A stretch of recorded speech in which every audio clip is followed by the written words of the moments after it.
So I think we're about to wrap up our questions and we're going to open up questions to the audience. So we have the two questions. Before we get there, my favorite topic, Rohan mentioned food. You cook yourself. I believe Isha has also published a cookbook. Can you talk a little bit about food from the yogic diet perspective? Or what are things that we should be actively doing on a daily basis if I do choose to go the less sinful route one day? When it comes to food. Less sinful in terms of the gluttony that I do endure with food. What are tenets of the diet that we should be looking at? And sorry, if you have a favorite recipe to share. Right now we're running two good restaurants and another 3-4 okay restaurants. Because I am also a food buff. Not for eating, but for cooking. Don't get much time these days to spend that kind of time, but at least my daughter certifies that I'm the best cook in the world, so it can't be wrong. So, I carefully… This is a very unique type of recipe because we are families who have come from Andhra Pradesh at one time, Telugu families, who moved into Karnataka, a particular kind of region where the spice is available in its 100 different forms. So, our families have been initially martial families, later on they became business families. The men who go to war and the men who go out of the country for business, those days when there is no text and email and all this, when they go, the only way the women can get their men back is by holding by the tongue. It's the taste of the food because they've gone out, they were going out to Burma, Japan, those things way back, I'm talking a couple of centuries ago. Now they have no reason to come back. Because it's not like today you hop onto a plane and back in few hours. It's months of journey, you kind of tire. What's going to bring you back? It's the taste of food. Wherever you go, this spice is just eating you up. So they always came back. So they said, we hold them by their tongues, otherwise these idiots, you can't hold them any other way. So lot of culinary expertise, enormous mastery over these things. So I picked up a little bit. With that, I prepared a kind of a set of menu for this restaurant. Today, it is rated as the second best vegetarian restaurant in Asia.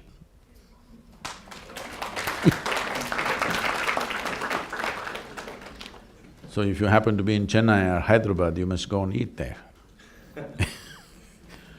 So why I'm saying this is, see how to extract pleasure out of this planet. In this, cooking is an important part. Enormous pleasure of how to extract things out of this planet which causes enormous pleasure. When you don't know anything else, the simple way is to numb all your senses, you just get smoked up. One weed will do. But to prepare this meal, you have to go out into the garden or the jungle and pick specific things for different things. This is like a normal thing, They'll go out into the fields picking that specific thing for today's cooking. So this kind of care was there. Today, that kind of care is difficult because we just on the run, everything is on the fly.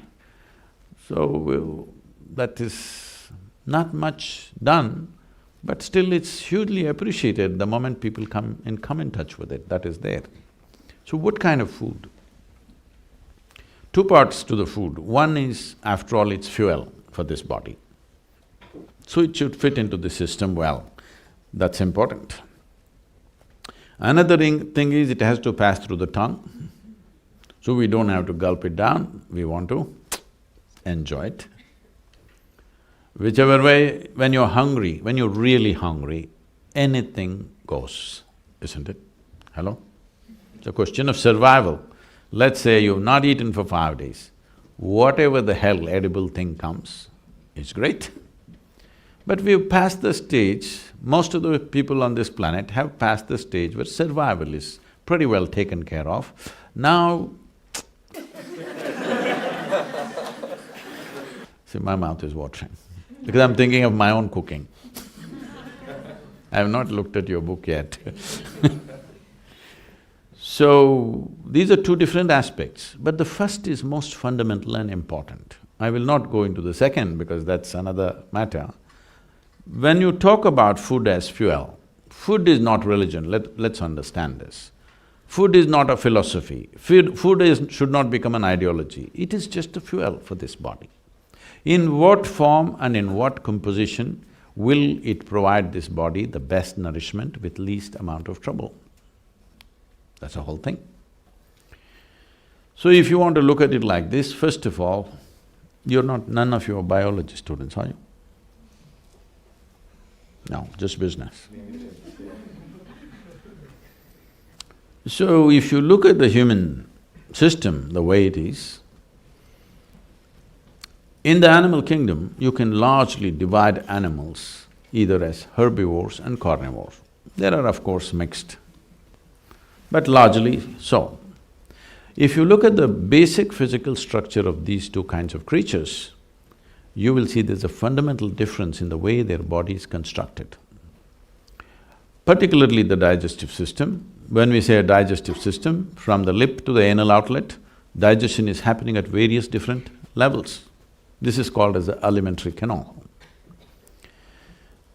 To start with, the way our jaws and our mouth structure is, if you look at it, you must have noticed this. If you have a dog or a cat, if you've not seen tigers or lions, all carnivorous animals have only cutting action in their jaw movement, yes? All the herbivores have cutting and grinding action. You? What do you have? Hello?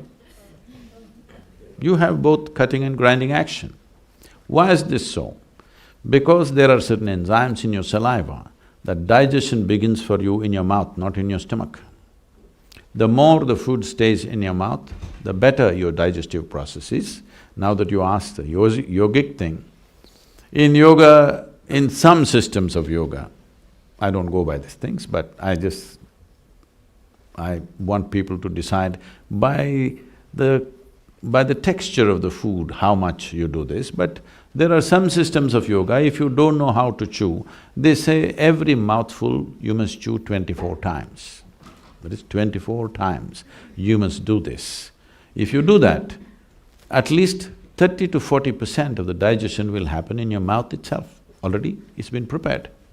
Now food is primed well in your mouth, when it goes inside, that is what the stomach is expecting, half-digested food, so that the rest of it can be done quickly. But today, most people are just gulping things down because with every food you're getting free Coke so that you can take it like a pill. You can gulp it in and gulp it in.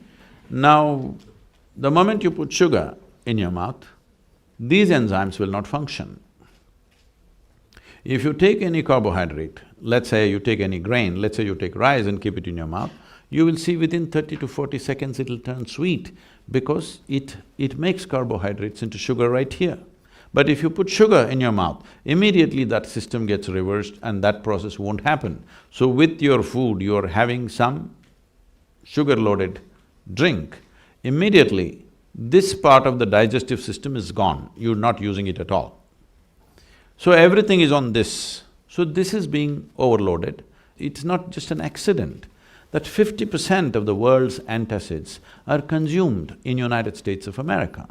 300 million people are consuming 50% of the world's antacids. This is the statement on the food that you're eating. 100%, isn't it? It's a clear statement that obviously you're completely eating the wrong kind of food. If you look at the length of the alimentary canal, even if you look at the incisors, molars, the way the carnivorous animals and the herbivores are made, your structure is all herbivore. If you look at the length of the alimentary canal in all the carnivorous animals, it could be anywhere between 3 to 4 times the length of the body of that animal. In all the herbivores, it's 5 to 6 times the length of their body. If you look at your own alimentary canal, it is anywhere between 24 to 30 feet. This means it is 5 to 6 times the length of your body. Why this is so is, if you eat any vegetable matter, let's go little slowly, if you eat, let's say, raw meat, it will take anywhere between 70 to 74 hours for it to go through your system. If you eat cooked meat, if you cook it well and eat, you are doing rare, all right, that's a different matter. If you cook it well and eat it, then it will take anywhere between 50 to 54 to 56 hours to go through the system. If you cook the vegetables and eat it, it will take anywhere between 20 to 30 hours to go through the system, depending on the type of vegetable and how much fiber and other things. If you eat a raw vegetable, it will take anywhere between 12 to 15 hours to go through the system. If you eat a fruit, it will take 1.5 to 3 hours to go through the system. Any food which stays in your body for long periods of time is excessive bacteria in the system. You spend a lot of energy just to fight them down. And if it stays in the body, today there is enough medical science to tell you, in Ayurveda, in the Eastern systems of medicine, whatever problem you go with, first thing is they'll purge you, because a clean colon is a symbol of health. But the moment you're eating certain types of food, your colon can never be clean. There are issues and problems today. The amount of colon cancer, intestinal cancer is so heavy because one thing is they're eating food which is not suitable for the system, another thing is they're eating old food. When I say old food, almost anything, everything, if I walk into any store, what I see is any food you want to buy is at least a month or 2 months old. Still, in India fortunately, except in big cities, still, if we want to buy a vegetable, it must be plucked today morning. It is plucked at 6:30 in the morning, we cook at 8:30, 9, when the vegetable is still alive, we want to eat it. And it'll make a world of difference. Today people are talking about farmers' market, organic stores and works, but this is how the world lived 30, 40 years ago, before you business guys totally messed it up. So those of you who… I know all this is not possible for everybody to maintain, don't go by what I say. Don't listen to anybody when it comes to food. Just learn to listen to your body. With what kind of food is your body most comfortable with? Not your mind, not your tongue.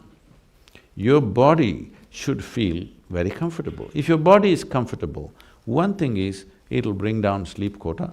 If your lethargy goes down, if your sleep goes down, your agility goes up, your alertness goes up, this means the body is happy. The body is happy with the food that you're consuming. After eating the food, if you feel like this, unless you drink something caffeinated or sugar-loaded, you cannot get up and do your work. If that is the condition of the body, this is not good for you, you should not be touching that.